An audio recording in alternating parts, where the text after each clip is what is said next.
ಇವತ್ತಿನ ವಿಡಿಯೋದಲ್ಲಿ ಸಂಕಷ್ಟರ ಚತುರ್ಥಿ ಯಾವಾಗ ಪ್ರಾರಂಭ ಆಗುತ್ತೆ, ಯಾವಾಗ ಮುಕ್ತಾಯ ಆಗುತ್ತೆ ಮತ್ತೆ ಪೂಜೆಯ ವಿಧಾನವನ್ನ ಸರಳವಾಗಿ ಇವತ್ತಿನ ವಿಡಿಯೋದಲ್ಲಿ ತಿಳಿಸ್ಕೊಡ್ತಾ ಇದ್ದೀನಿ.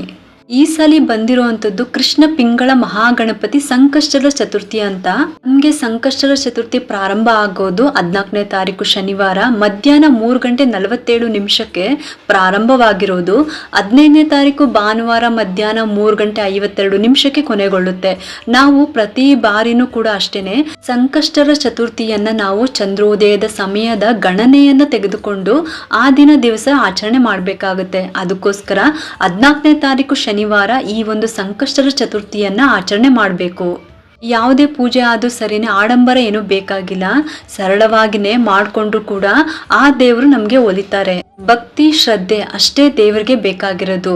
ಗಣೇಶ ಅಂದ್ರೇನೆ ಸಂಪತ್ತು ಸಮೃದ್ಧಿ ಪ್ರತಿಯೊಂದನ್ನು ಕೊಡುವಂತ ಗಣೇಶನಾಗಿರ್ತಾರೆ.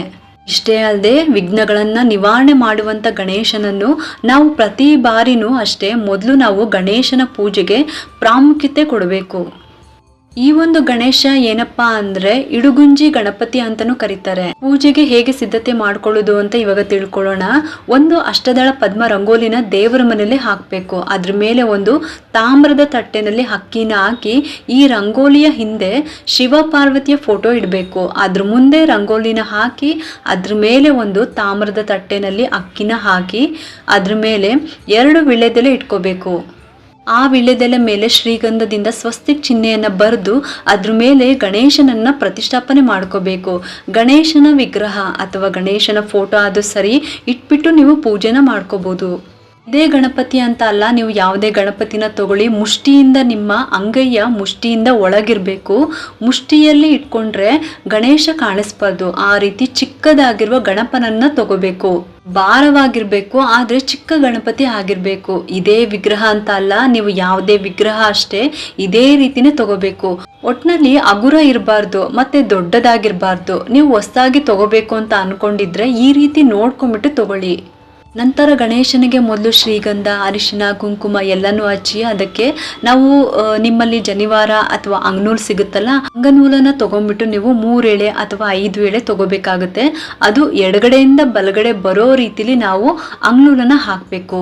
ವಿಗ್ರಹ ಎಷ್ಟಿರುತ್ತೋ ಅಷ್ಟು ಉದ್ದ ದಾರ ತಗೊಂಡು ಕಟ್ ಮಾಡಿ ಒಂದು ಗಂಟನ್ನ ಹಾಕೊಳ್ಳಿ. ನಂತರ ಗೆಜ್ಜೆ ವಸ್ತ್ರದಿಂದ ಅಲಂಕಾರ ಮಾಡಿ ಹಾಗೆ ಹೂವಿನಿಂದ ಅಲಂಕಾರ ಮಾಡ್ಕೋಬೇಕಾಗುತ್ತೆ. ಗಣೇಶನಿಗೆ ಆದಷ್ಟು ಕೆಂಪು ಹೂಗಳನ್ನ ಬಳಸಿದ್ರೆ ಒಳ್ಳೇದು. ಇನ್ನು ಪೀಠದ ಮೇಲೆ ಕೂಡ ಬಟ್ಟೆನ ಹಾಕ್ತೀರಾ ಅಂದ್ರೆ ಕೆಂಪು ಬಣ್ಣದ ಬಟ್ಟೆನ ಹಾಕಿ ಅಲಂಕಾರ ಮಾಡಿ ರಂಗೋಲಿನ ಹಾಕಿ ಆಮೇಲೆ ಕೆಂಪು ಹೂಗಳಿಂದ ಅಲಂಕಾರ ಮಾಡಬೇಕು.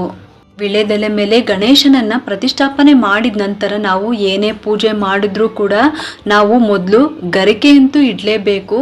ನೀವು ಗರಿಕೆ ಇಡ್ದೇನೆ ಗಣೇಶನ ಪೂಜೆ ಮಾಡ್ತೀರಾ ಅಂದ್ರೆ ಗಣೇಶನ ಪೂಜೆ ಪೂರ್ಣ ಆಗೋದೇ ಇಲ್ಲ. ಅದಕ್ಕೋಸ್ಕರ ನಾವು ಗರಿಕೆನ ಇಡ್ಲೇಬೇಕಾಗುತ್ತೆ. ಇನ್ನು ನಾವು ಯಾವುದೇ ಒಂದು ಪ್ರಸಾದ ಇಟ್ಟರು, ಏನೇ ಪ್ರಸಾದ ಇಟ್ಟರು ಕೂಡ ನಾವು ಗರಿಕೆ ಇಲ್ದೇನೆ ಯಾವುದೇ ಪೂಜೆ ಅಂದ್ರೆ ಗಣೇಶನ ಪೂಜೆಯಲ್ಲಿ ಯಾವುದೂ ಕೂಡ ಮುಕ್ತಾಯ ಆಗೋದಿಲ್ಲ. ಇದಕ್ಕೋಸ್ಕರ ಗರಿಕೆ ಮಾತ್ರ ಮರಿಲೇಬಾರ್ದು. ಇನ್ನು ಹೂವಿನಲ್ಲಿ ನಿಮಗೆ ಯಾವ್ಯಾವ ಹೂ ಸಿಗುತ್ತೋ ಆ ಹೂವಿನಿಂದ ನೀವು ಅಲಂಕಾರ ಮಾಡ್ಕೋಬಹುದು. ಇನ್ನು ಪ್ರಸಾದಕ್ಕೆ ಖರ್ಜೂರ ಇಡ್ಬೋದು ಅಥವಾ ಮೋದಕ, ಕರ್ಜಿಕಾಯಿ, ಸಿಹಿ ಸಜ್ಜಿಕೆ, ಹೆಸರುಬೇಳೆ ಕೋಸಂಬರಿ, ನಿಮಗೆ ಯಾವುದಾಗುತ್ತೋ ಅದನ್ನ ನೀವು ನೈವೇದ್ಯವಾಗಿ ಇಡ್ಬೋದು.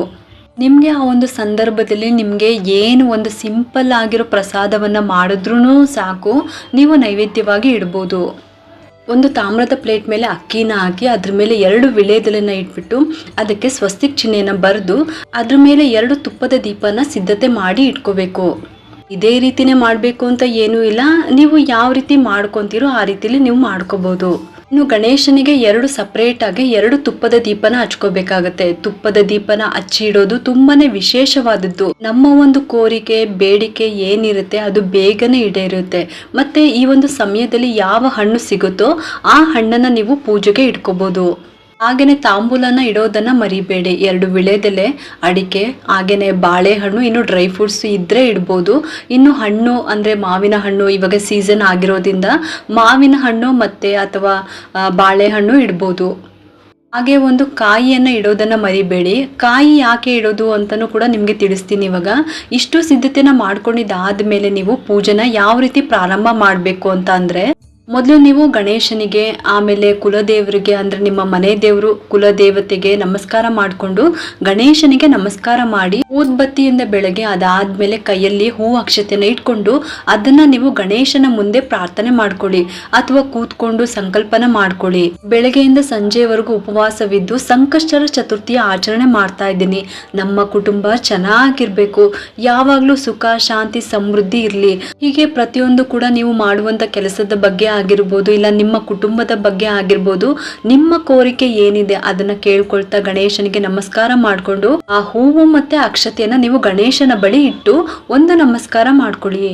ಇನ್ನು ಒಂದು ಕಾಯಿಯನ್ನ ದೇವರ ಪಕ್ಕದಲ್ಲಿ ಇಟ್ಕೊಂಡಿರ್ತೀರಲ್ಲ, ಆ ಕಾಯಿಯನ್ನ ತಗೊಂಡು ನಿಮ್ಮ ಕೈಯಲ್ಲಿ ಹಿಡ್ಕೊಂಡು ಒಂದು ಸಂಕಲ್ಪನ ಮಾಡ್ಕೊಳ್ಳಿ.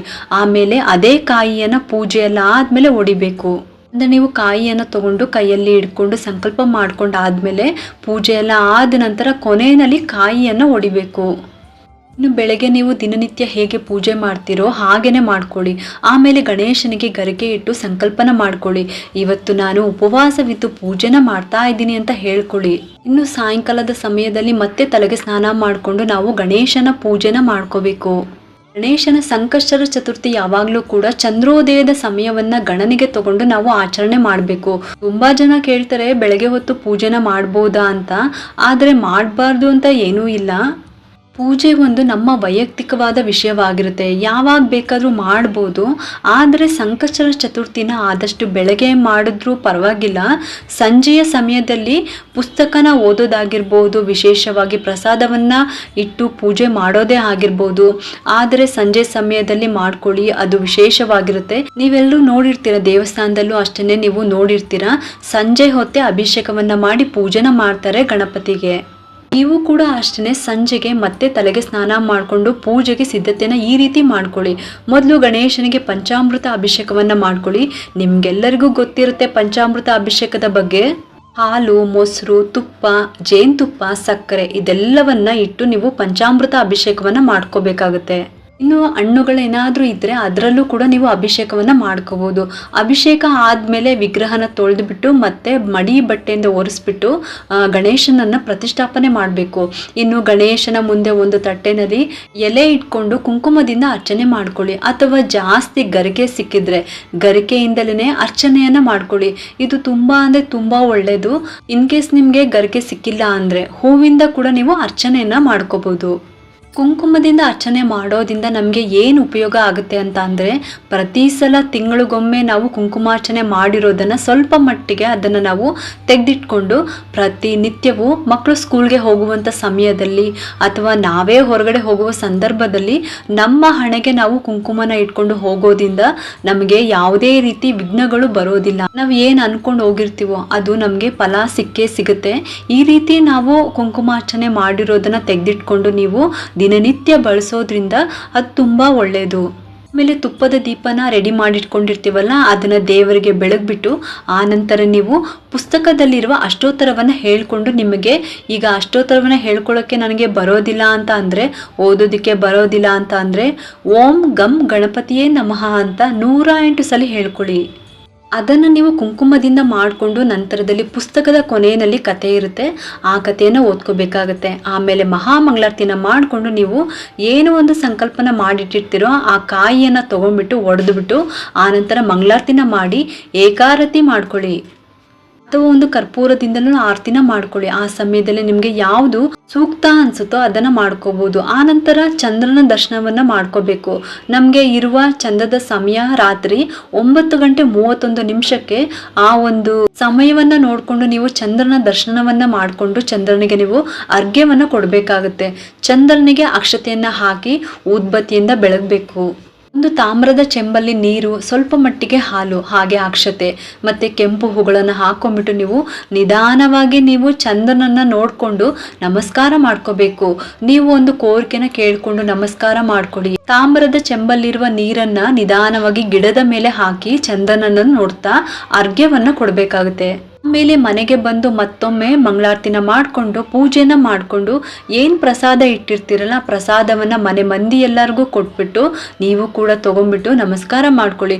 ಇದಿಷ್ಟು ನೀವು ಒಂದು ಸಂಕಷ್ಟರ ಚತುರ್ಥಿಯ ಆಚರಣೆ ಮಾಡುವಂಥ ಸರಳವಾದ ವಿಧಾನ. ಇದಿಷ್ಟು ಕೂಡ ಸಂಕಷ್ಟರ ಚತುರ್ಥಿಯ ಪೂಜೆಯ ವಿಧಾನವನ್ನು ನಾನು ನಿಮಗೆ ಸರಳವಾಗಿ ತಿಳಿಸ್ಕೊಟ್ಟಿದ್ದೀನಿ. ನಿಮಗೆಲ್ಲರಿಗೂ ಈ ಒಂದು ವಿಡಿಯೋ ಇಷ್ಟ ಆಗಿದ್ರೆ ಒಂದು ಲೈಕ್ ಮಾಡಿ, ಶೇರ್ ಮಾಡಿ ಮತ್ತು ಸಬ್ಸ್ಕ್ರೈಬ್ ಮಾಡಲು ಮರಿಬೇಡಿ. ಯಾಕೆಂದರೆ ನೀವು ಮಾಡೋ ಒಂದು ಸಬ್ಸ್ಕ್ರೈಬಿಂದ ನಮ್ಮಂತಹ ಸಣ್ಣ ಸಣ್ಣ ಚಾನಲ್ಸ್ಗೆ ಒಂದು ಸಪೋರ್ಟ್ ಮಾಡ್ದಂಗೆ ಆಗುತ್ತೆ. ಮತ್ತೆ ಸಿಗ್ತೀನಿ ಮುಂದಿನ ಹೊಸ ವಿಡಿಯೋದೊಂದಿಗೆ ಅಂತ ಹೇಳುತ್ತಾ ಈ ವಿಡಿಯೋನ ಮುಗಿಸ್ತಾ ಇದ್ದೀನಿ. ಸರ್ವೇ ಜನ ಸುಖಿನೋ ಭವಂತು.